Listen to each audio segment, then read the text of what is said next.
Good morning, Bharat Bhushan sir. Yes, very good morning to. Okay. Now the participants are entering, sir. I will wait for 5 minutes, another 5 minutes. Yeah.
Good morning, everybody. Let us begin our session 2 by introducing our eminent speaker, Dr. Bharat Bhushan sir. He is currently working as an assistant professor of Department of Computer Science and Engineering at School of Engineering and Technology, Sardar University, Noida, India. So he received his undergraduate degree, BTech in Computer Science and Engineering with distinction in 2012, and received his postgraduate degree, MTech in Information Security with distinction in 2015, and doctorate degree, PhD Computer Science and Engineering in 2021 from Birla Institute of Technology, Mesra.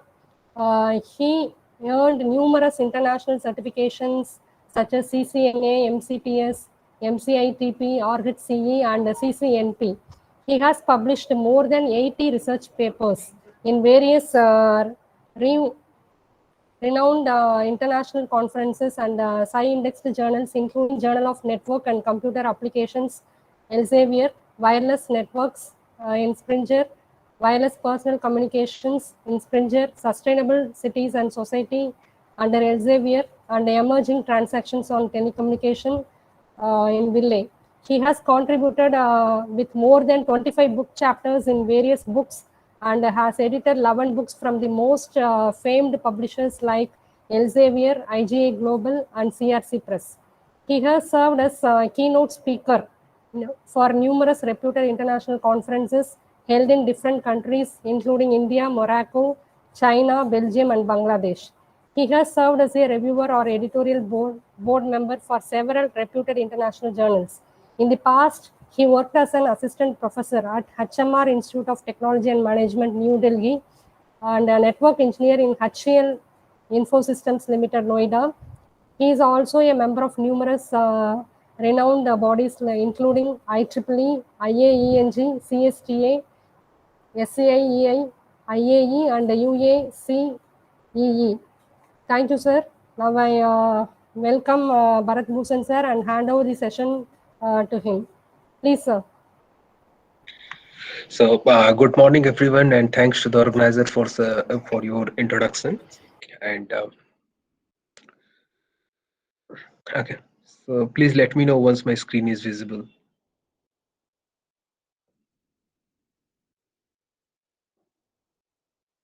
Is the screen visible? Yes, sir. It's visible, sir. Okay. So, good morning to all the participants. Today, I will be talking about technology that we all talk about, but I'll be exploring what this blockchain technology is actually, and why is there a need for this technology in the IoT domain. So, the topic for today's discussion will be blockchain technology for Internet of Things. So these are the things that were topics that I'll be covering in today's session.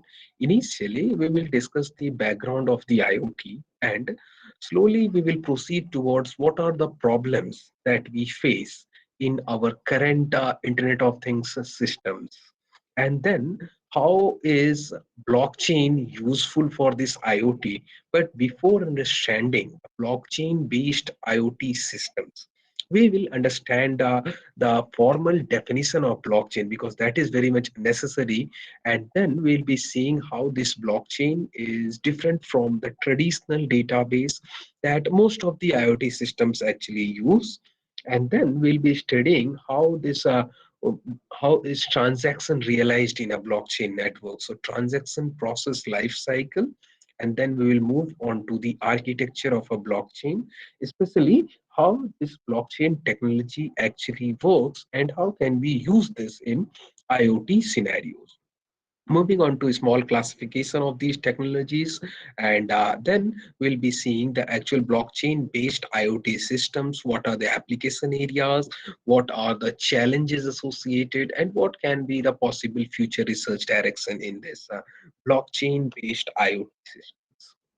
So initially, we will be seeing this IoT. What actually IoT means? Whatever, if you say what is an IoT, I say whatever you see in your surrounding, it is IoT. Nowadays, everything IoT has crept into each and every aspect of our normal living.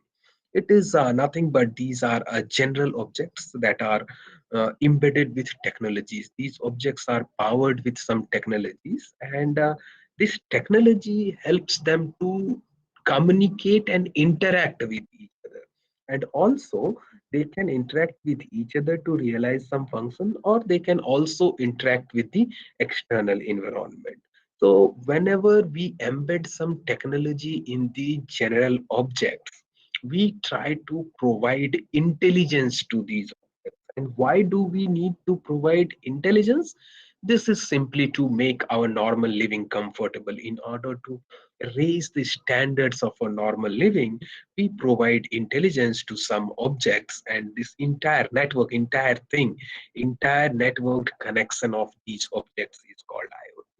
So the information sharing in this IoT domain actually takes place with the help of some. It can make use of wireless sensor networks or radio frequency identification, that is the RFIDs. So what is this thing, Internet of Thing? First we should know what this thing is all about. As I said, it is nothing but an object that is given some that is embedded some kind of intelligence. So we do this by assigning some IP address to the object, to the thing, and by giving them an IP address, they are also having the ability to collect data and also transfer the collected data over network, and they all actually transfer the collected data to central server that is called a base station. And there is no need for a manual assistance or a human intervention. They can automatically collect the data and transfer data to a central server. Now, why am I stressing this point, central server? Because this central server is where the blockchain will come in.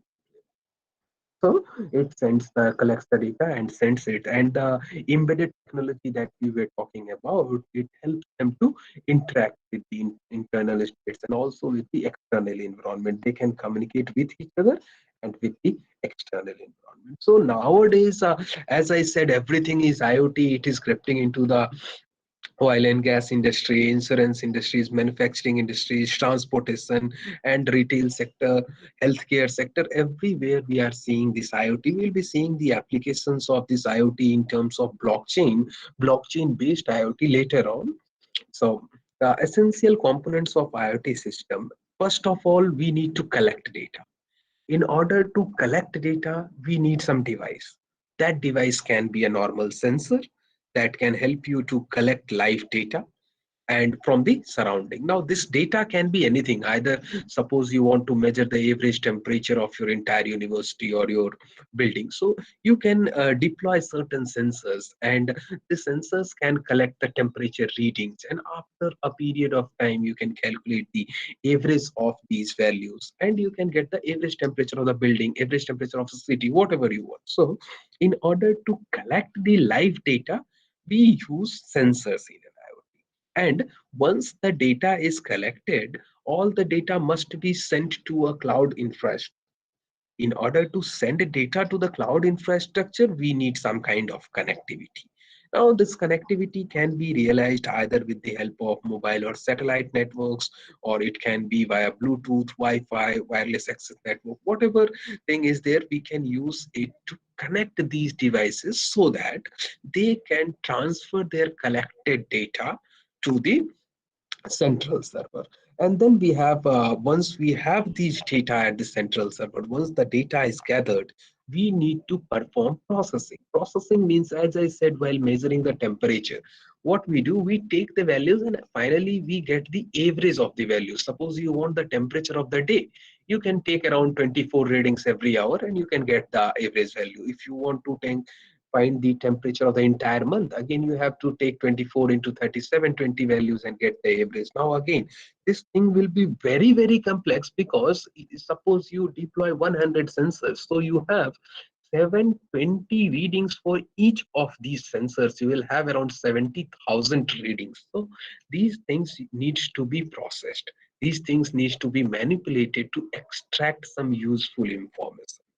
So we need to perform the data processing. And once the data is processed, we can use that data for our normal living. So that information needs to be available to the end user in some way. For that, we use the fourth component, that is the user interface. So this data can be, it can either trigger alarm on your phones, or it can be notified, sent to you via text or email, whatever things nowadays we get in our cell phone, like this is the pollution, this is the pollution level, this is the temperature. These things actually take help of these IoT systems, wireless sensor network systems.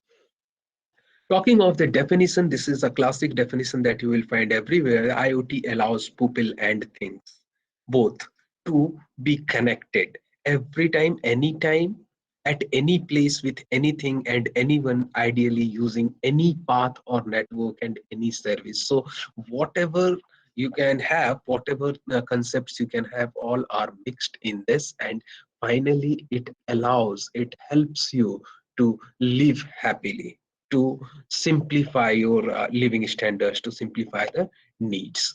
So in this, there are certain problems. The first and the foremost is accountability and traceability in IoT systems is not guaranteed. And this you cannot trace the data that is stored in the centralized cloud. I said the data is sent towards the central server, and they IoT systems actually rely on a third party for storing and holding data. Now there are several problems associated with third party trust. We'll be exploring all these problems in our later slides.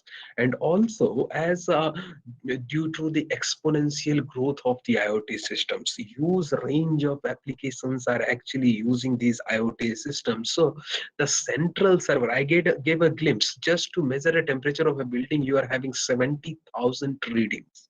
So a central server is not efficient enough for handling large amount of data.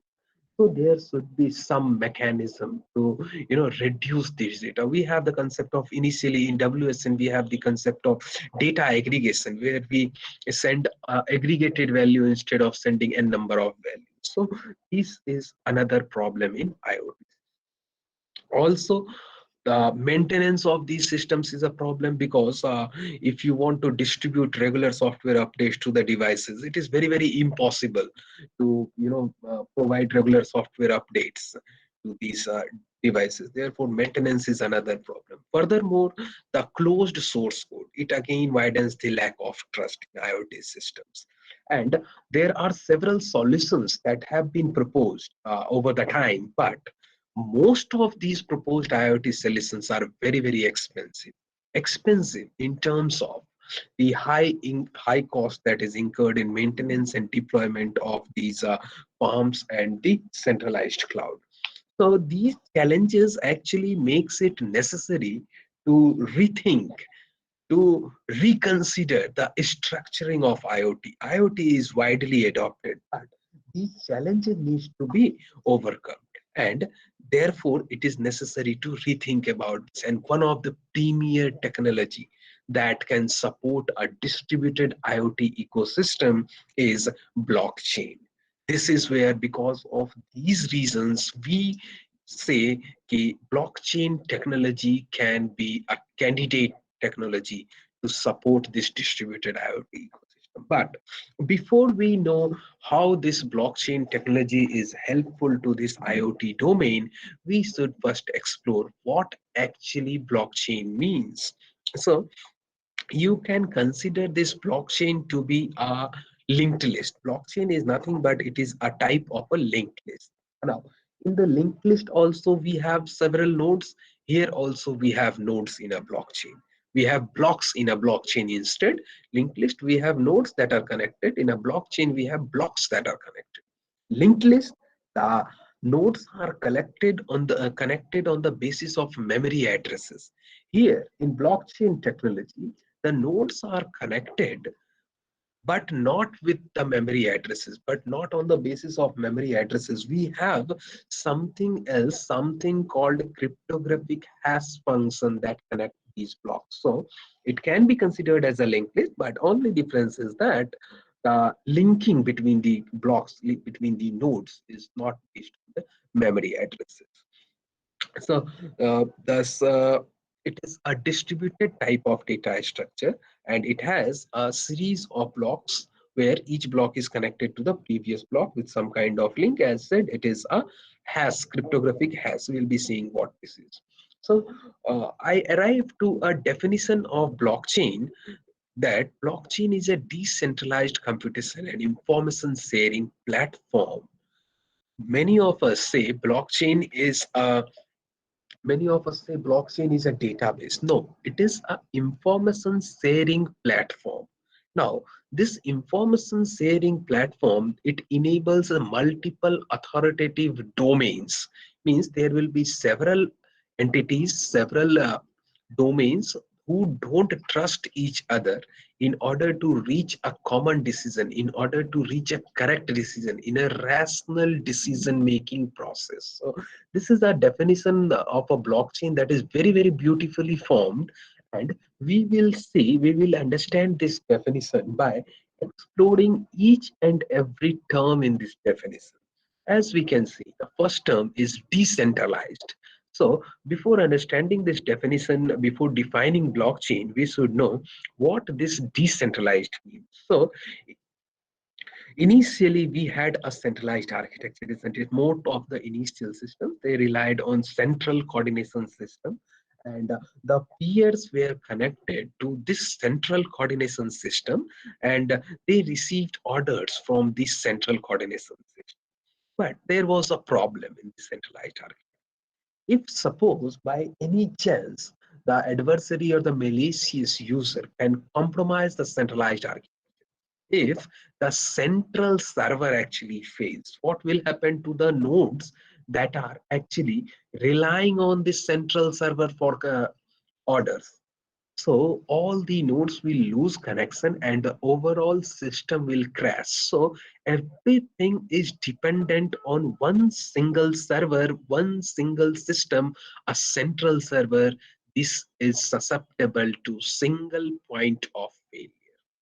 Therefore, what we have a solution for this. We say, let's move from the centralized architecture towards something called decentralized architecture.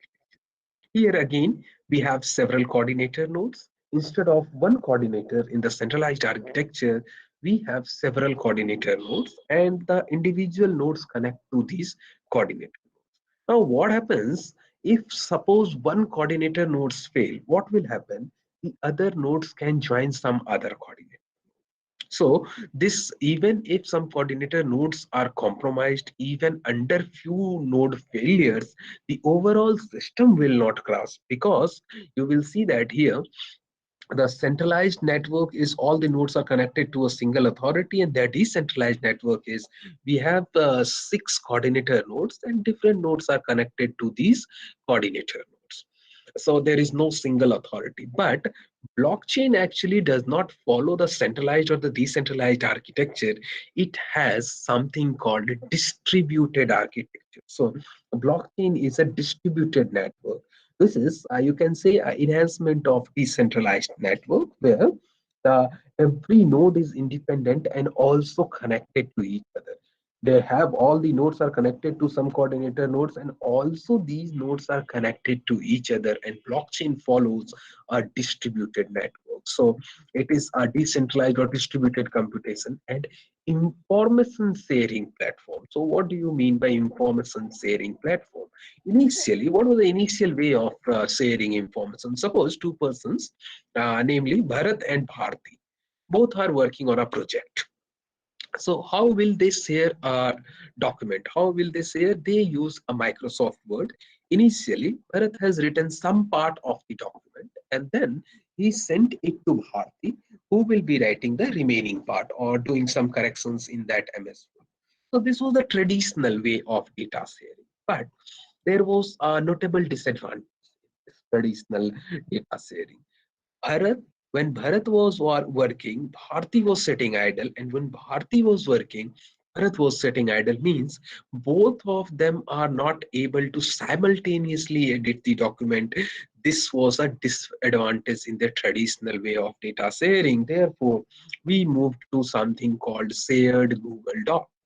So, the shared Google Doc, we have a shared Google Doc. Both can edit this Google document. It is editable by both the users, and this allows you to enhance your work. But again, you can see that this is again a centralized architecture. The disadvantage of this is, what will happen if this shared Google Doc is lost? Both Bharat and Bharti will lose the content. So this is the problem here with the shared Google Doc. Now I'll say that blockchain is an ideal solution for this. A ideal solution for this. How? You cannot directly say कि blockchain is something where you can, share the information, but this concept can help you to understand the working of blockchain. What happens? An ideal solution to this can be, Bharat is having his own copy. This is Bharat and this is his copy. This is Bharti and she is having her own copy.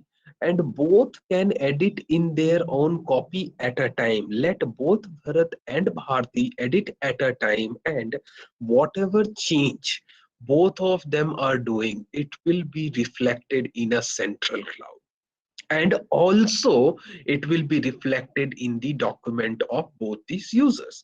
So what happened in the previous thing, if this central server was lost, there was nothing with Bharat and Bharti. Here, even if the central server is lost, central server has crashed, both Bharat and Bharti is having the last updated copy. So that this is the concept of blockchain that ensures whatever is written by both must be synchronized with each other, and both will be able to see the most updated copy. Also, both can simultaneously read and write the document, and this is how actually blockchain enables you to share information. So in this definition, we said it is a decentralized and information sharing platform. Now, what does this information sharing platform help you to do? It enables multiple authoritative domains that don't trust each other in a rational decision making process. So, what do you mean by multiple authoritative domains, and what kind of rational decision we are talking about? So, multiple authoritative domains mean there are several nodes here. In this figure, you can see there are 6 nodes. Every node maintains a local copy of the global data set. Every node is having a local copy with itself. This is the local copy of node 1, local copy of node 2, and so on. And every node maintains the local copy of the global data set. Means whatever, if suppose node 1 has done some transaction, it will be reflected. He can write something in this local copy, and this whatever he is writing will be reflected somewhere here, somewhere in the central copy, and this will be updated in the local copy of all the users. Now the question is, if suppose node 1 writes anything, will it be reflected in the central copy, and will it be reflected in all the local copies? Not at all. There are rules there are rules ki when this suppose this node 1 is writing, until and unless the transaction whatever he is writing, I am not going into technical terms at the moment.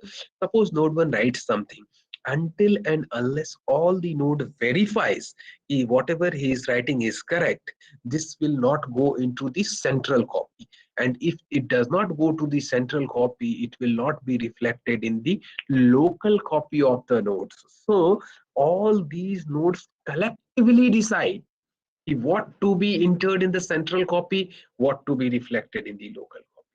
And this central copy, the database of the historical information available, is known as public ledger. Whatever you do, suppose node 1 has initiated a transaction, there is a chance that that transaction is invalid. If the transaction is invalid, it will not be reflected in the public ledger, it will not be reflected in the local copy of other nodes. So in order to ensure consistency among these domains, two rules are followed. The local copies at every node is identical. Yes, of course, because they are derived from the public ledger. The local copies are always updated based on the global information. Yes, we know that if the public ledger is updated, if the global information is updated, the local copy of all the nodes will also be updated. So these are the multiple domains that have their own local copy, and they tend to make some rational decision. They tend to make some correct decision. So what kind of correct decision I am talking about? Let's understand this rational decision making with the help of an example. Suppose Bharat is having $100 with him.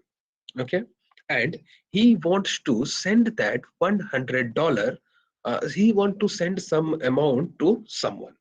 Okay, now suppose Bharat is having $100 with him. This must be known to the public ledger, and this must be reflected in the local copy of all the four users. So initially, everyone knows that Bharat is having $100 with him.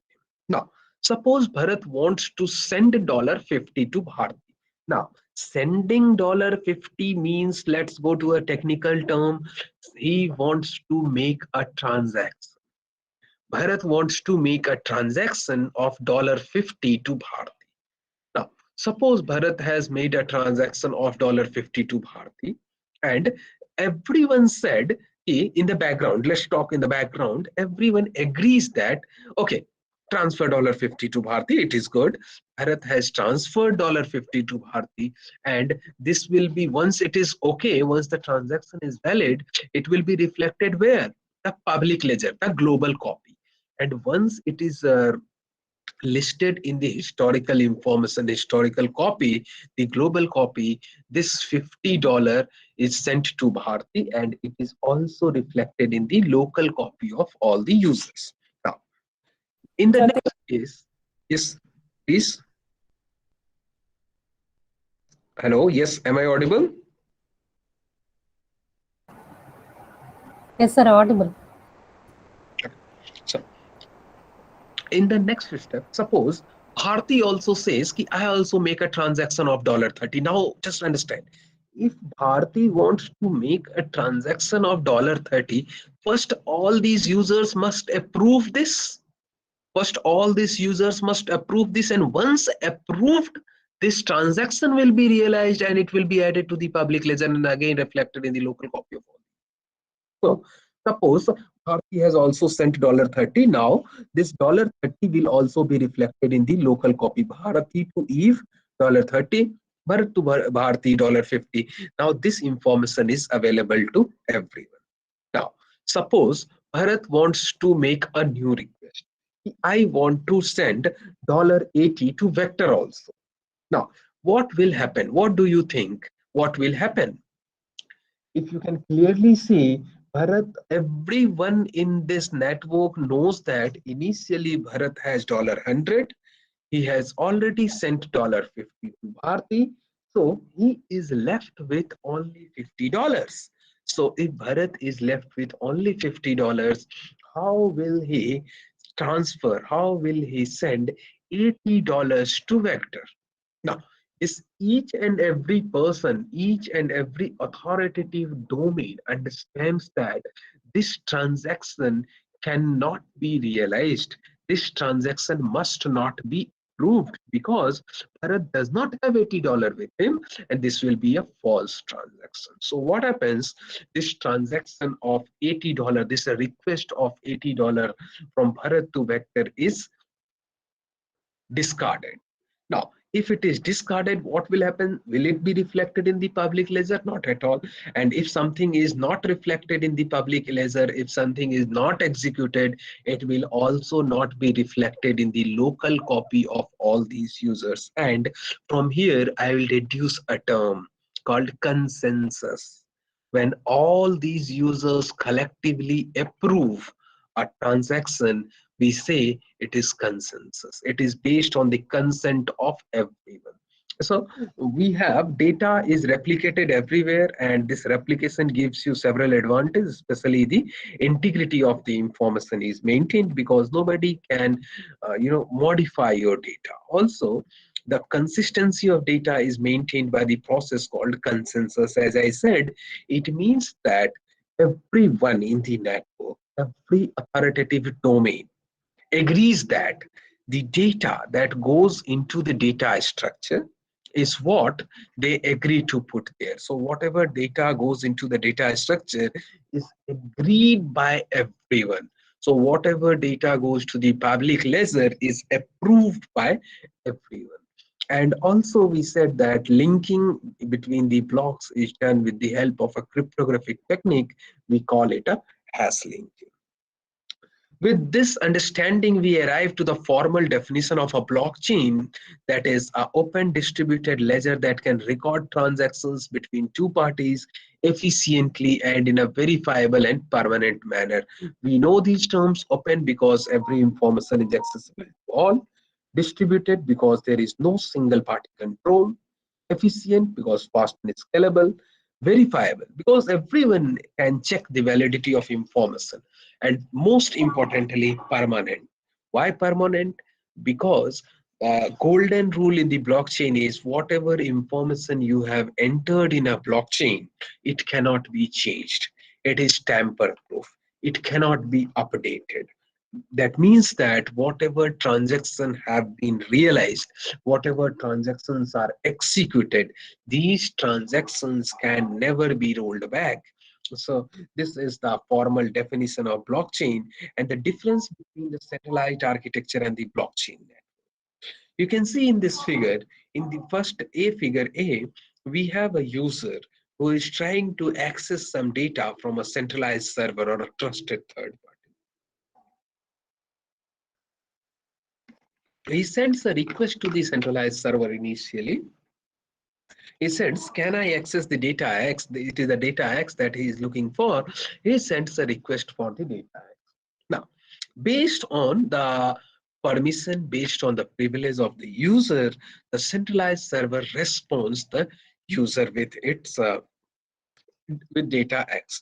In case of blockchain network, what happens if the user wants to access some data? It will send a request to the network, and there is no one. It is not possible that any one system or any one user or any one server will give it the response. It is the combined response by all the servers. So we get a consensus response in the blockchain network, whereas we get a normal response in the centralized server. Talking of the difference between the traditional database and the blockchain. Initially, the traditional database used centralized storage of data, whereas blockchain follows decentralized, or you can say distributed data storage. We needed a database admin in the traditional database, whereas there is no need for an administrator in the blockchain. Modifying data in a database requires the traditional database requires the permission from the administrator, whereas in the case of blockchain, we does not need any permission to modify. But if you try to understand this, every user can modify it, but will it be executed or not? It depends on all these. You can put anything in your local copy, but will that content be accepted by everyone or not? You don't know. So modifying the data does not require permission, but actually the data will get modified only if everyone permits, everyone gives their consent. So users have a copy of data and they modify the copies, and this does not affect the master copy of the data. Therefore, we can say that blockchain is irresistible to data modification.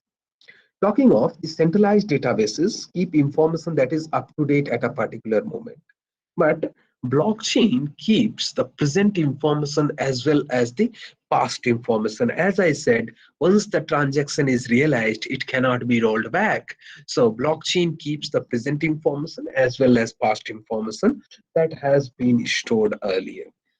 Talking of the centralized database, these can be definitely used as a database for a long time and have good performance record being used as a database. But in the blockchain, if you use them as a database, the performance will degrade. It is an ideal platform for, realizing transactions, but using them as a database is not at all a good idea.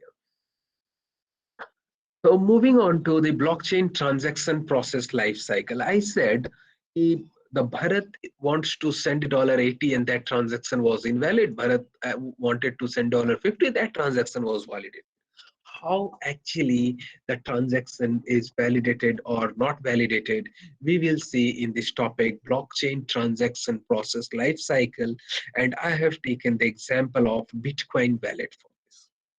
So suppose there are two persons, very well-known names that we find in our cryptography books, Alice and Bob. So suppose Alice wants to send some amount to Bob. What will happen? He wants to send the amount. He will open his Bitcoin wallet. In the first step, we will see this stepwise. First step, Alice will open her Bitcoin wallet. And opening the wallet, Alice will provide the address of the Bob key where this amount needs to be credited and what amount needs to be transferred. So once Alice gives the address of the receiver and also the amount being sent, Alice will click on the send button. Now, once the send command is given, what will happen? The wallet will construct a transaction. Once Alice clicks on the send button, send command is given, the wallet will construct a transaction and then digitally sign it using its private key. So just ignore this part, we'll be seeing when we'll see digital signatures later on. So the wallet constructs a transaction and sends it, signs it and broadcasts to the network. It sends this transaction to the entire network. Now, in the fourth step, when all the other network nodes receive this transaction, they first validate the transaction. Now, how will they validate the transaction? They validate the transaction based on existing blockchain. And based on the existing blockchain, all the network nodes will say whether this transaction is valid or not. And if this transaction is valid by based on the knowledge of other network nodes, it is propagated to the miners. Now, we have some special nodes here. Out of these network nodes, some special nodes are there that is called the miners, and the validated transactions are sent to these miners or these special nodes. Now, miners will receive several transactions, so it will what it will do, it will minus the role of this miner is to mine a new block. So what does a block contain? A block contain numerous transactions. So block in a blockchain contains numerous transactions, and this block is mined or created by the miner. So this miner will include this transaction into which block? Into the most recent block, into the next block to be mined. So miner will accumulate several transactions, that several validated transactions to be precise. And once they have several validated transactions, they collect them and they construct a new block. In this step, you can see miners collect all the transactions and construct a new block and perform mining. Mining means connecting. Mining means connecting the new block with the existing block. And we know this connection is done with the help of a cryptographic hash function. So it is the miners who collect these transactions and associate this block into the existing blockchain. And once the block is associated with the existing chain, once it is associated with the existing chain, the ledger is updated. The public ledger is updated, means the central copy is updated and it is propagated throughout the network. Once the public ledger is updated, the local copy of all the nodes will be updated, and then the Bob will open his Bitcoin wallet and he will refresh.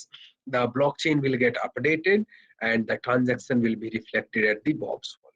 Now the same thing we can see here in this pictorial representation. initially the transaction is requested. Now, this phase is like $80. I want to send $80. This is the transaction requested. Bharat is requesting a transaction.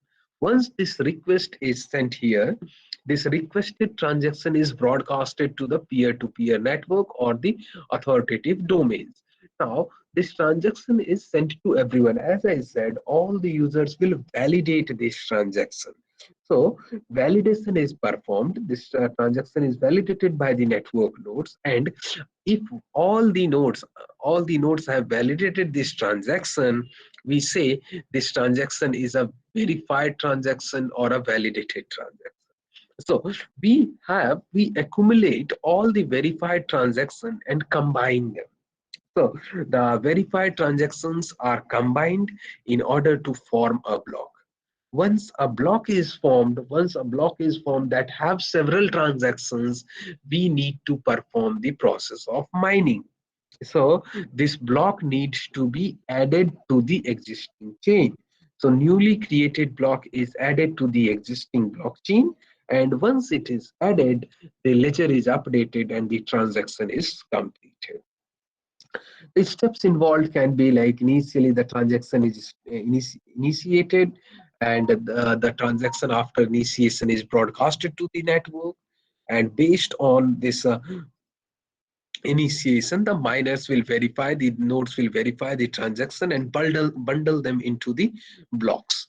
Once the block is formed, now who will actually add this block to the existing chain? It is finalized by the concept called mining. By every node will solve a cryptographically complex puzzle, and the winner will be allowed to associate this block to the existing blockchain. We have the concept of rewards here. The node that is the winner will be able to associate this block to the existing chain, and he will be rewarded appropriately. So the winner adds the block to the chain, and this chain can now not be altered. Once the block is added to the chain, it is impossible to alter the chain or tamper the chain. So every node will receive a proper updated copy of the chain. So the answer to why this chain cannot be updated lies in the slides ahead. Here we can see the architecture of a blockchain. Blockchain is nothing but can be viewed as a log with records arranged in the form of time stamped blocks. Means several blocks will be there, and these blocks are time stamped, and these are connected to each other with the help of cryptography. Now, if you clearly see, carefully see, block n is having hash of block n minus 1. Block n plus 1, the next block n plus 1, is having the hash of block n, means the previous one. Block n plus 2 is having the hash of block n plus 1, means the previous one. Means all these blocks are associated with the previous block. This in turn creates the chain of blocks in the blockchain. Now we will see what actually is there in these blocks apart from the transactions. So this is where, suppose the data, we have the previous hash, and we have this hash. Now this hash is being used here in the block 2, and this hash is again used in the block 3, and so on. The previous hash and the new hash is same. So linking with the previous block makes this blockchain tamper proof. The reason being, we'll see that if you tamper even one value, suppose you have tampered this value, you will have to tamper this one. If this is tampered, you have to tamper this one, and so on. So if you tamper a few blocks, you have to change all the blocks, and the complexity in blockchain is increased to such an extent that till you tamper all the blocks, that some new block will get added and everything will be refreshed. Therefore, adversary never reaches the last block in this blockchain network. Therefore, we say it is a secure thing. Talking of the general block structure, basically it has two components, the block header and the block body. Now, as I said, several transactions here in this diagram, you can see several transaction 1, transaction 2 till transaction, and several transactions are several transactions are actually accumulated in this block of a blockchain. So this is the block body that includes several transactions, and this is also a transaction counter. And then we have a block header that includes some metadata such as nonce, n bits, timestamp, Merkle tree root hash, parent block hash, and the block version. We'll be seeing this block header in detail in the next slide. So transaction is nothing but a data structure that exemplify the transfer of digital assets among peers in a blockchain network. Talking of the core components of a blockchain system, we have asymmetric cryptography, we have transactions, we have blockchain, we have consensus. So transactions actually forms block, and it also preserves the law of conservation of value, and it represents the current status of block. We have the role of asymmetric key cryptography we'll be seeing, and then we have the role of consensus that validates the block, updates the ledger, and miners actually earn some incentives after mining this block. So talking of this cryptography, asymmetric key cryptography, the use of cryptography in blockchain. Cryptography is used in blockchain at several places. Initially, while initiation and broadcasting of transactions, we take help of digital signatures and private and public. So blockchain relies on this cryptographic concept of digital signatures and public and private keys for initiation and broadcasting of transactions. In order to validate a transaction, we have the concept of consensus mechanisms. So there are several consensus mechanisms that we have in blockchain technology, like proof of work, POW, proof of capacity, POC, PBFT, practical Byzantine fault tolerance, POA, proof of authority. So there are n number of consensus mechanisms that we have for validation of transactions. And then we said chaining of blocks is done with the help of a cryptographic hash function. So this is how cryptography plays a major role in this blockchain. We'll be exploring each of these words in detail in our further slides. So let's start with this hash function. What a hash is actually. So the I have two definitions. I have segregated the definition of hash function into two lines. First line is it maps any data size, any size data to a fixed size. So whatever the data size it is, it will map it into a fixed size. In order to understand this line, we have example of modulo operation. But modulo operation is not a hash function. Just as I said, there are two lines in which I will be understanding the definition of hash function. So first line is it maps any size data to a fixed size. So we can have a modulo operation that also does the same. For example, suppose we have two numbers, 172 and 52. The numbers are different, but you apply modulo 5 over 2 numbers 52 and 172, you will get the answer as 2. So hx will be 2. So x can be of any length, but when you apply modulo 5, the values that you will get will be either 0, 1, 2, 3, 4 only. So whatever you have, if you use modulo as a hash function, whatever value you have, you will get the resultant value within the range 0 to n minus 1. But this modulo is not an example of a hash function. The reason being, for two different x1, second line of the hash function, for two different x1 and x2, means for two different messages, for two different numbers, hx1 and hx2 should be different. Means 172 and 52 why I took, if you apply modulo 5, the answer is 2, but this does not preserve the property of a hash function, because for two different values the hash should also be different. So the advantage here is, you suppose if you have 172 and 152, if you calculate the hash function, the output will be 2. If you are given 172, you can calculate the hash. But if you are given the output, if you are said 2, and I have applied modulo 5 on some number and I got 2, will you be able to deduce the number? Not possible. It is a one-way function. The hash function is a one-way function. Again, this modulo operation supports this one-way function, hash function being a one-way function, but it doesn't support for any two different x1 and x2. X1 and hx2 should be different. So it is a one-way function. So the cryptographically secured data actually possesses avalanche effect. So what is an avalanche effect? It means that if you have if you have a slight change in the input value, you will have a significant change in the output. So the cryptographically secured data possesses this effect.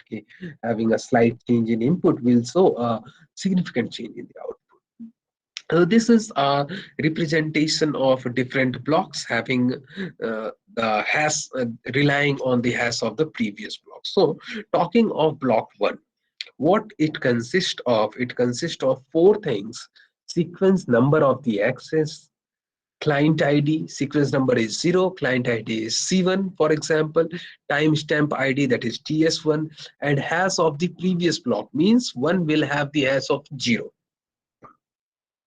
And all these four things are hashed together. This entire four thing is hashed together, means we apply a hash function over these four values, and this will give you h1. Now this h1 is again used in this h2. So again you use the new client ID, new timestamp, the new sequence number, but you use the previous hash, that is h1, and again you hash these four items and create h2, and so on. So if suppose you want to temper this block, suppose h3 you want to temper. So if you temper this h3, what will happen? The preceding blocks will also be hampered, because this is using this value h2, h3 is using h2, which is like using the value of h1, and so on, means all these blocks will be affected. Therefore, if you want to change even a single value, you have to modify all the blocks, and until you modify all the blocks, some new block will be added and everything will be different. This is the problem. This is actually the advantage. Therefore, adversaries cannot actually compromise this block. Talking of the properties of a hash function, first one, it is a collision free, means if M1 and M2 is different, then HM1 and HM2 is also different. If two messages are different, the hash of the two messages will also be different.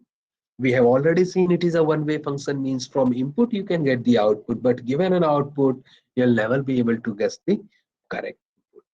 Then important thing is it is puzzle friendly as well. So suppose y is equal to hxk. So what does this mean? You have been given the two terms x and k. You have to apply hash function over x and k, and you will get some y. Now, after applying the hash function on x and k, you compute y. But if you are given x and y, you will not be able to compute k. Okay, suppose x is a number, for example, again the modulo operation. X is a number, 172, for example, and k is 5, for example. So if you write this x and y, you got 2. Okay, so if you are given this 172 and 2, you will not be able to guess whether it was 5, whether it was 1, whether it was 4, whatever. So this is puzzle friendly, and this is a simple puzzle. We have a cryptographic complex puzzle that the nodes in the blockchain actually needs to solve. So this is about the hash function. Then moving on to the concept of digital signature. So it is nothing but a code that is included in the document. So this performs three things. It verifies the content of the document, it verifies the identity of the sender, and it also prevents non-repudiation. Non-repudiation means refuting the claim to send some data. Suppose somebody has sent something and he later on denies that I have not sent this. So digital signature comes. Yeah. We have two rules that are followed in the digital signature. First is only the signing authority can sign a document. But signing a document can be done only by the signing authority, but verifying the document can be done by everyone. Everyone can verify this signature. And also, the signature is associated with the particular document, so you cannot transfer the signature. Signatures are non-transferable. We have the concept of public key cryptography in this blockchain and digital signature. Encryption, we all know encryption and decryption. We have some message M and we use some key K, and you use some encryption algorithm E, and applying this encryption algorithm on the message K and using this message M and using this key K, you get a ciphertext that is M dash. And while decryption, again, you have to use a decryption algorithm over the ciphertext M dash and use some key to deduce the original message. Now, this encryption and decryption, we all know, if this K is same for encryption and decryption, we say it is a symmetric key cryptography. If same key is used for encryption as well as decryption, it is symmetric key cryptography. If you use different keys for encryption and decryption, both the thing is done with the help of different keys, we say asymmetric cryptography. And blockchain, the digital signatures, these rely on asymmetric key cryptography. Now, how do we have different keys? How do we have different keys in this scenario? Moving on to this example, we have two keys. First one is a public key, and then we have a private key. The public key is, as the name suggests, is known to all, and it is used to encrypt a message. So public key is used to encrypt the message, whereas private key is personal. As the name suggests, it is kept personal and it is used to decrypt the message. So encryption is done with the help of public key. Decryption, we are talking of asymmetric key cryptography. Symmetric, we need not discuss.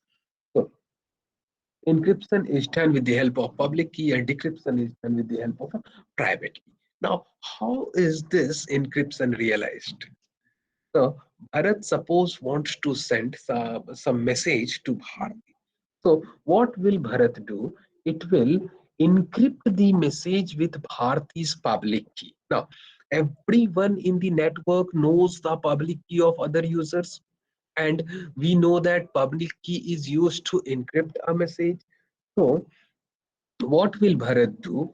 Bharat will use the public key of Bharati that is known to all to encrypt this message.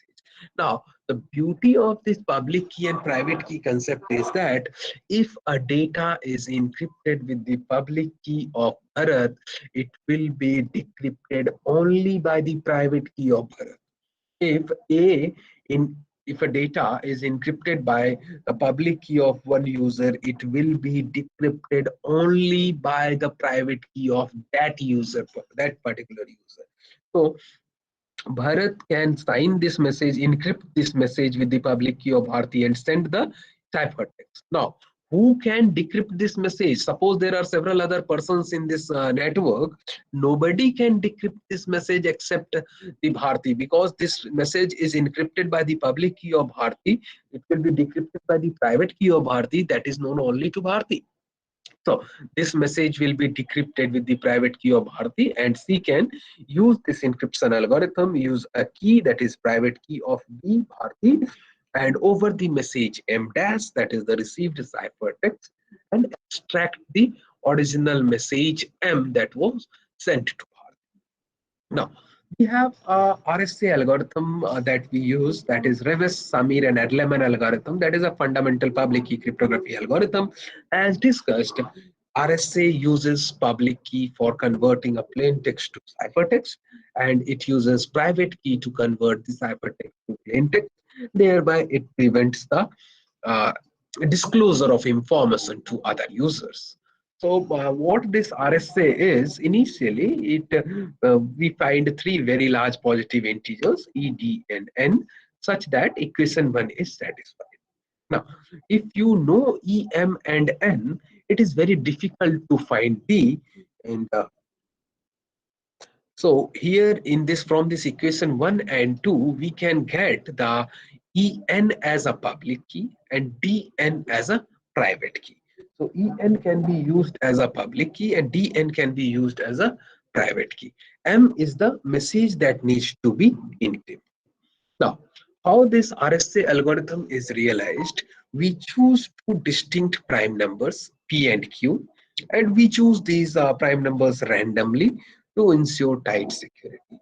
Then we compute N is equal to PQ, and we compute the Euler totent function using equation number 5.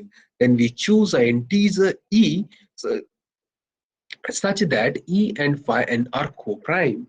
Co-prime means GCD of the two numbers will be 1 as shown in equation number 6. And then we determine D. And D is nothing but the modular multiplicative inverse of E mod psi n using this equation number 7. Once you have the values of D, E, and N, you can generate both the public and the private key.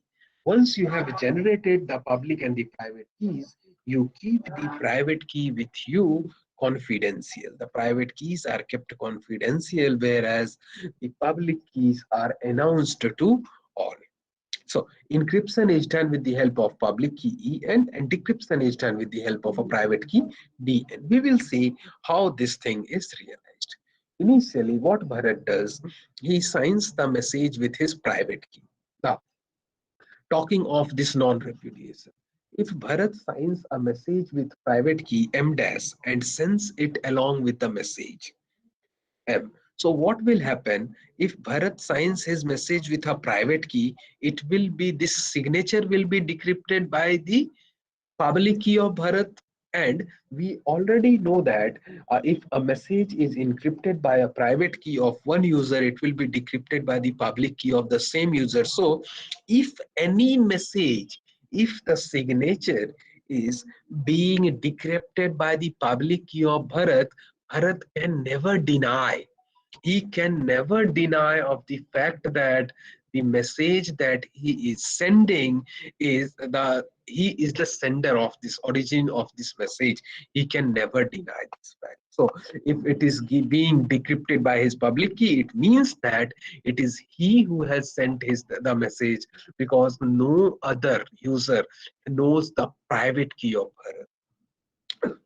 So in order to verify the two things, origin and content, we have the concept of signatures here. So in order to reduce the size of the signature, we have the concept of message digest sign.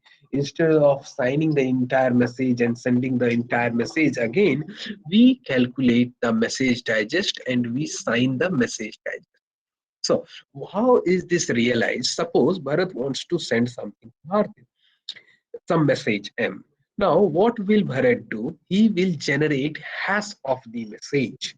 So the hash of the message M is calculated, is estimated, and after calculating the, he can use the hash function whatever he wants, and once he has generated the hash of the message, he signs this hash of the message using his private key. Why is he signing this hash of the message using private key? Just to ensure that if a message, the sign is being decrypted by the public key of Bharat, it means that he is the sender. So he sends the signature also along with the message. Now Bharti will receive the signature and the message as well. So Bharti verifies the signature using Bharat's public key that is known to all. And in this way, if it is being decrypted by his public key, the origin of the message is verified. So once the origin is verified, Bharti also computes hash of the message from the message. Bharti has received two things, message and the signature. She has calculated, she has seen that this signature is being decrypted by the public key. So origin is verified, and then she will focus on the message and she will try to compute the hash of this message. Now, computing the hash of the received message, the Bharti will also get HM. So one HM she is decrypting from this signature, one HM she is getting from the message. And if Bharti then compares the two hash of the message with each other, and if the two hash is same, it is said that the content is not modified. The content is not modified. And if the two hash is different, if the two hash is different, it means that there is someone who has modified this particular message. Therefore, this hash of the message that is calculated and hash that is generated from the signature, both is different. Therefore, the content is also verified and the origin is also verified. In this way, cryptography actually plays a major role in verifying the origin and the content in this blockchain. Talking of the blockchain classification, based on the permission, we have two types of blockchain. Either it can be a permissionless blockchain or it can be a permissioned blockchain. So permissionless, as the name suggests, any node can join or quit the network. There is no need of any authorization. Anyone can join the network and use the common rules for everyone to receive, send, and validate the blocks. The most general example of this permissionless blockchain is Bitcoin. Whereas in opposition to this permissionless blockchain, we have a permissioned blockchain where you cannot join or quit the network anytime. Prior to the participation in the network operations, the permissioned blockchains require proper authorization of the participants. So the participants need to be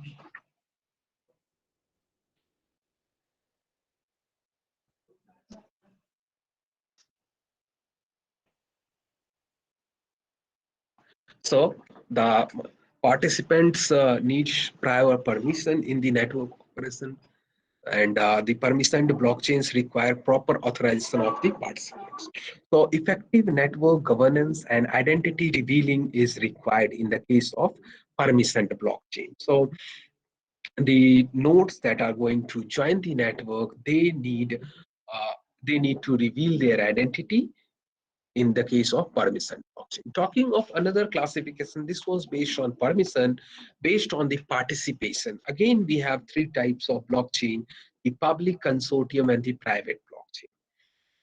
So in the public blockchain, we have several specialized nodes called miners that collect the data and verify them for the validity. The example of the public blockchain is Bitcoin or Ethereum. Talking of the consortium blockchain, instead of few specialized nodes, some set of nodes take over the consensus process, and we can say this is partly private. Example being the Hyperledger family. And then we have the private blockchain that keeps the read permission public. Anyone can read the data, but writing is centralized to a single organization. So one entity in a private blockchain rules the entire system, because whatever needs to be changed with the permission of changing, permission of writing, resides with only one single organization. Talking of the blockchain technology generations, first generation was proposed by Satoshi Nakamoto, that was limited only to the money transaction, and this was proposed in the form of a Bitcoin cryptocurrency. Then came the second generation, that instead of money transactions, the second generation focused on assets or shares. So users can exchange different types of asset, that can be property, voting, goods. So here this second generation assets and share, it was useful in supply chain management, where we want to track the goods, how this particular object, how is our good moving, where is it currently, what are the scenarios associated. So in supply chain management we can use this. Talking of e-voting, blockchain is used in e-voting systems extensively, and many of the governments say that blockchain will be useful for e-voting.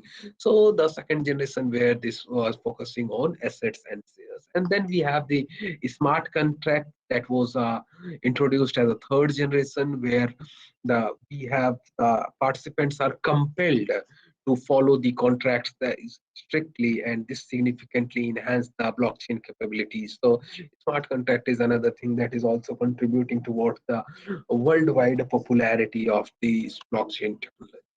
So blockchain can be useful for IoT systems extensively, and we have a term BIoT. These are some fashion terms, for different papers we use these terms. So the term blockchain-based IoT systems, BIOT, has received enormous research interest in the last few years.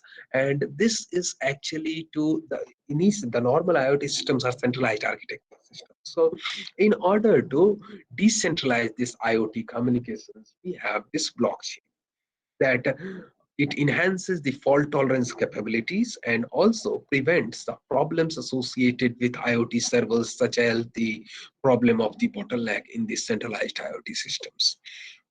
Furthermore, the end-to-end peer communications in a decentralized architecture need not utilize a centralized server. So we have seen the concept of centralization and decentralization, thereby they enabling the IoT device autonomy. And the information transparency also allows faster information exchange, and the transaction processing as the intermediate layer between the parties are eliminated. Furthermore, the IoT event and data logs stored on the blockchain are immutable. As we said, we cannot actually modify the data that is once uh, listed in the public ledger. Once the transaction has been realized, it cannot be rolled back. Therefore, this guarantees the traceability and accountability of data. Furthermore, it offers programming logic functionality by use of the smart contracts. Now, it can help you enhance the security and also preserve the security triads, that is confidentiality, integrity, and authentication of the data. And owing to the tamper-proof and the secure storage, this blockchain actually enables secure deployment of software updates. In the initial slides, we had seen that distributing of regular software updates was a problem in this IoT system, but this blockchain can enable secure deployment of software updates. So these bring forth numerous benefits to the IoT systems. However, the existing IoT environments are not explicitly devised to support this. Therefore, the blockchain components need to be optimized to make them adaptable to such environments. Several optimizations, several modifications need to be done. Generally, this IoT applications generate huge amount of data. Therefore, the architecture supporting these blockchain applications must be adapted to handling of huge traffic.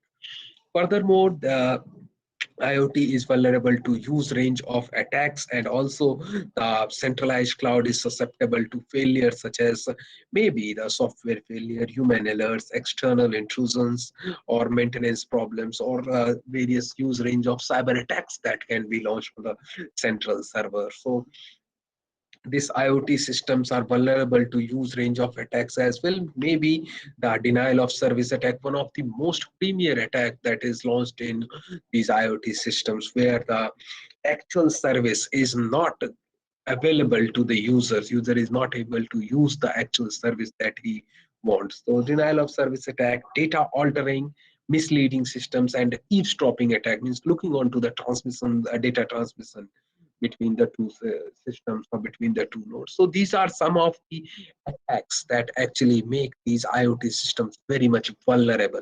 And so this blockchain needs to be optimized. Blockchain needs to be optimized in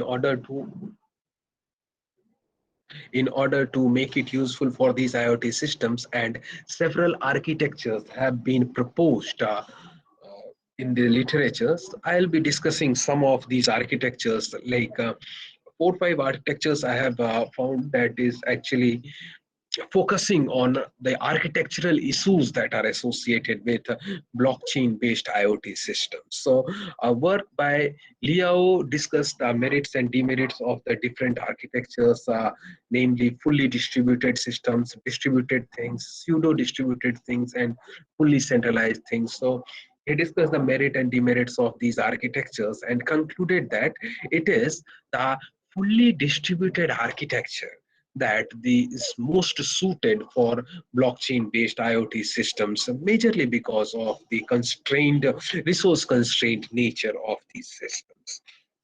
Then another work proposed by Dory So Dory et al. Proposed another lightweight BIOT architecture, and this lightweight architecture in order to mitigate the overall communication overhead. So this work actually focused on home automation, and it had three different layers: a cloud layer, an overlay network layer, and a smart home layer. So the remote storage was provided by the cloud layer, and the overlay layer of a shared storage and peers there, and a smart home layer that comprised of local storage, actuators, sensors for collecting data that can be processed. Similarly, the next work was proposed by DESA, that who proposed a blockchain-based architecture that focused on connecting heterogeneous devices and providing this IoT services. So there are several other works like Lee et al. Proposed a multi-layered IoT architecture, and then Samigo et al. Proposed a approach to counter the problems of how to host a blockchain in a resource-constrained IoT hardware architecture. We all know that the IoT systems are resource-constrained in terms of energy, in terms of computation overhead, communication overhead. Therefore, how to use this blockchain in this resource constrained IoT environment is presented by Samanigo et al. And it also evaluated the use of fog and cloud computing architectures for various BIOT applications. And then Sarma et al. Again suggested to use software-defined networks for these BIOT applications. How can you use software-defined networks to control the fog nodes of the network? So the cloud actually perform the computing intensive tasks, and the low latency data access is provided using the fog computing in the architecture suggested by Sarma et al. So these are some of the work that focused on the architectural issues associated with blockchain based IoT systems. Talking of the application areas of this BIOT, it has a wide range of application areas. Nowadays actually you cannot say that to which area this blockchain cannot be actually used. So it has find its way in the telecommunication systems, in the government law enforcement, especially in the farming and agricultural sector also, collaborative and crowd sensing, collaborative and crowd sensing in the energy sector. Blockchains are also used in the financial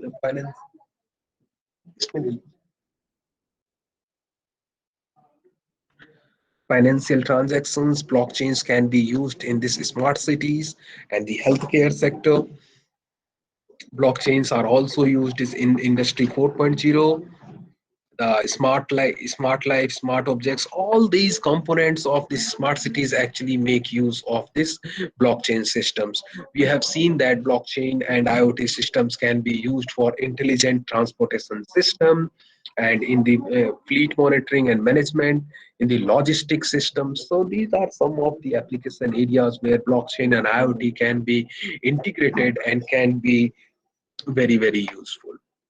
So in summary, we can say that the exponential increase in attacks have been reported, and this exponential increase in this attack is because of the integration of the physical world and the internet.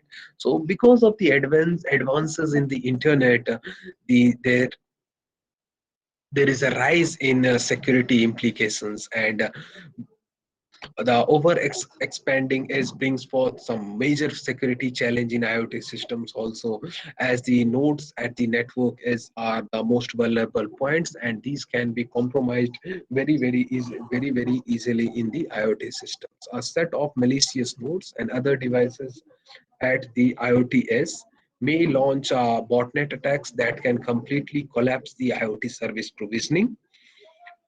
Heavily centralized configurations in IoT is another problem. It is also relying on the centralized server. So central failure point is a threat to authorization and confidentiality in the IoT systems.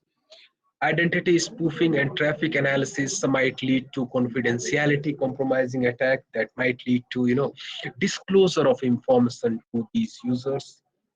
IoT faces some integrity attacks as well, such as Byzantine attacks and modification attacks.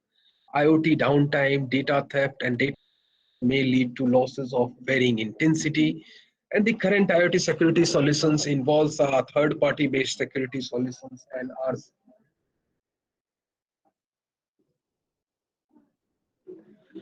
are centralized.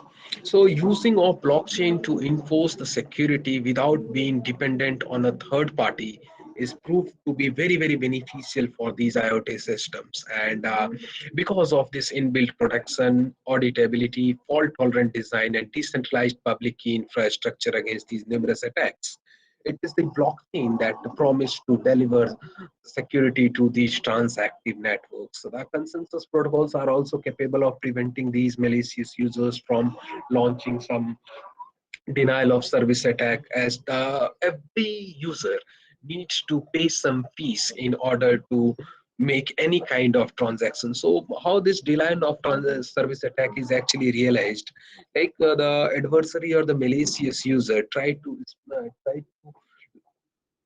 make some empty transactions, some fake transactions. So these users are prevented from making these fake or the empty transactions, because for every transaction that you make, that you actually put forward, you have to pay some kind of transaction fees. So this denial of service attack can be countered with the help of these consensus protocols. A huge range of research, several research have been proposed in this regard related to the consensus protocols in the blockchain. Therefore, blockchain is more than capable of providing improved security to the IoT stack. Talking of the current challenges and future research directions in this direction, the first thing can be the energy efficiency. We have seen that IoT nodes are resource constrained in terms of energy.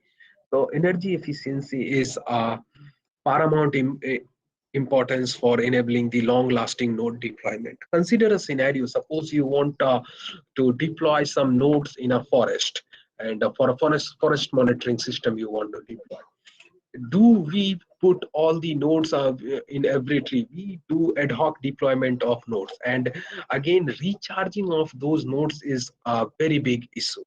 And these IoT nodes, the end nodes, the sensor nodes actually consume huge amount of energy during communication. So during communication, the energy needs to be reduced. So the resource constrained IoT end nodes, there needs to be energy efficiency needs to be maintained in this resource constrained IoT end nodes. And blockchain are again we have talked about, but blockchain is again power hungry, and it again incurs high energy consumption, mainly because of two things: either it is mining or peer to peer communication. So there is a huge means several things can be done in this areas. This is a challenge actually, to because IoT nodes are also resource constrained. Blockchain is also power hungry, but we know that blockchain can enhance the security in this IoT domain. So this can be a future research direction, how to leverage blockchain. Let's work on the energy efficiency thing of this blockchain based IoT systems. Second thing is security. Of course, this is something that you can never say ki our system is secure. Whenever for one type of attack, you can devise a security mechanism. By the time the adversary or the malicious user will find something else. So we had seen that several types of attacks are there in this can be launched against these IoT systems. One of the most feared attack is the majority attack, or the 51% attack, where the entire blockchain can be controlled by one single miner to perform transactions at whisk, because he have actually control over 51% of the transactions that are being realized. So security is another aspect where you can, that is another challenge that needs to be countered. And then talking of the blockchain infrastructure, the users store their transactions, and if considering the number of transactions, this will actually lead to periodic growth of the blockchain. So if the blockchain grows, if the blockchain becomes lengthy, it will result in a larger or longer initial download time, and these IoT nodes are not capable of handling the traditional blockchain. So we need to devise new techniques in order to or realize blockchain compression. So the block and the transaction size also needs to be scaled on the basis of the bandwidth limitation of the IoT systems.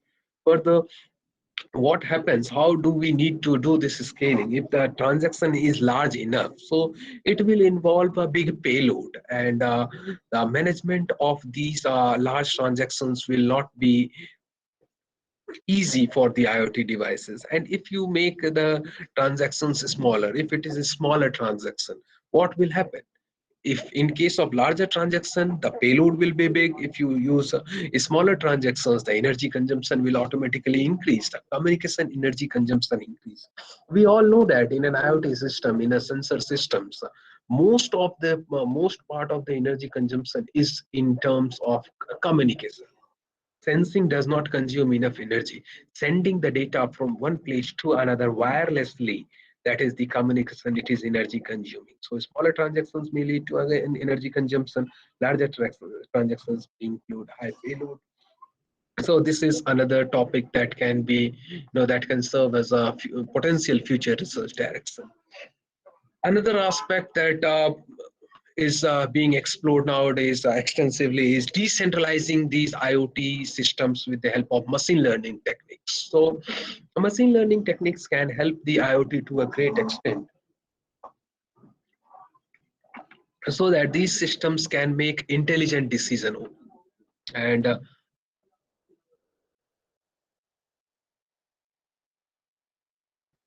so machine learning techniques can help IoT to make intelligent decisions in terms of maybe automation tasks like energy transactions, scheduling, and managing IoT assets. These can also bolster security of the blockchain-based IoT systems. As we all know that machine learning can be used to identify and predict several things. So these various types of threats, cyber threats and vulnerabilities can be identified and predicted with the help of ML techniques. And these can in turn bolster the security of this blockchain-based IoT systems. Also, the ML techniques can serve as an efficient mechanism to detect attacks in an IoT systems at an early stage. So by analyzing the system behavior, we can have the role of ML in intrusion detection. So intrusion detection of blockchain-based IoT systems can also leverage this ML schemes. So these are some of the future directions. These are some of the references that you can consider. The first one is one of my paper that was published in Sustainable Cities and Society. The paper titled Blockchain for Smart Cities. So how a blockchain can be used in smart cities. And the second paper is published is the unification of blockchain and IoT, means how is this blockchain and IoT related? How can these be integrated? Published in Wireless Network Journal of Springer. And another paper, if you want to study the blockchain technology in depth, that is a paper titled Untangling Blockchain Technology, a survey on state-of-the-art security threats, privacy services, applications, and future research directions. So this paper was published in Computer and Electrical Engineering of Elsevier. So blockchain for smart cities, for IoT, and blockchain alone. So these are the three papers that you can consider in order to read more. And these are some of the works that I have discussed in the literature survey section, where these are the work that have actually focused on the architectural issues associated with blockchain-based IoT systems. My major research area is wireless sensor network security and communication, Internet of Things, and blockchain and cryptocurrency. Considering this wireless sensor network, I have been working in the energy efficiency and security aspect of wireless sensor networks. So thank you for listening to me patiently. Any questions from your end, please? Participants, any questions?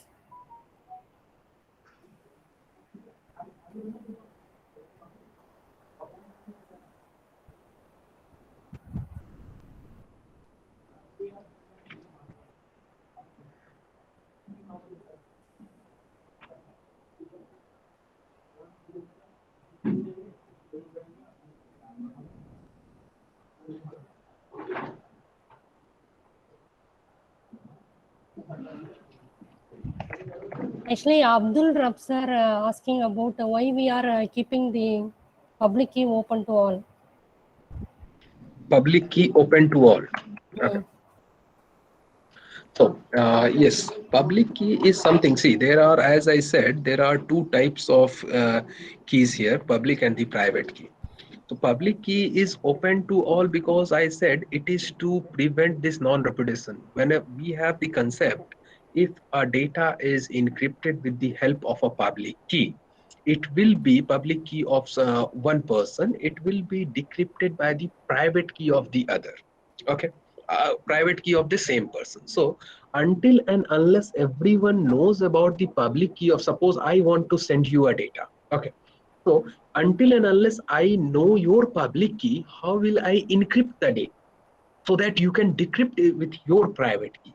Getting my point? So we have to throw all the public keys in a pool so that if I want to send the data to you, I will pick your public key and encrypt it and then send the data. Suppose the other 93% in this meeting will not be able to decrypt this message because that message will be decrypted with the help of your private key that is only known to you. So this is done actually for this purpose that nobody else can actually know. And at the end of the day, I need to send your data. If I don't know your public key, I'll not be able to send you a data. That's the main purpose. I hope I have answered your query. Is there any queries?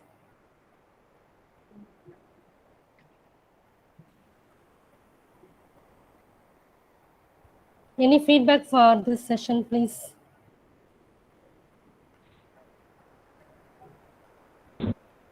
Will you write the paper like angle block if you have copies so that you can do. So Audio is not clear, sir. what I Abdul, have, sir. so to the participants, I have shared my LinkedIn profile in the chat. If you have any queries regarding this, you can go and have a look at the papers that I have said. I will share, of course, share the PPT with the organizers. So you can go there, and anytime you can contact me, and we'll have a healthy discussion on this. And hopefully, we had a good learning experience in the past 2 hours. So. Thank you, sir, for your wonderful and informative session. We acquired more knowledge about applications of blockchain technology in IoT and the essential components of blockchain technology, problems in IoT, and you have to compare the traditional databases with blockchain technology. And you also given the idea about hash functions and avalanche effect and generations in blockchain technology. Finally, you have listed out current and future challenges. So all the things are very, very useful to us, sir. Thank you, sir. Thank you for your wonderful session. Thank you very much. I would like to thank the organizers for giving me this opportunity to speak in this AICT ATAL FDP, and congratulations to all the organizers for pulling out this wonderful event. And hopefully, this was a very good learning experience for all the participants as well. Thank you, everyone. Have a great day. Thank you, sir. Thank you, sir.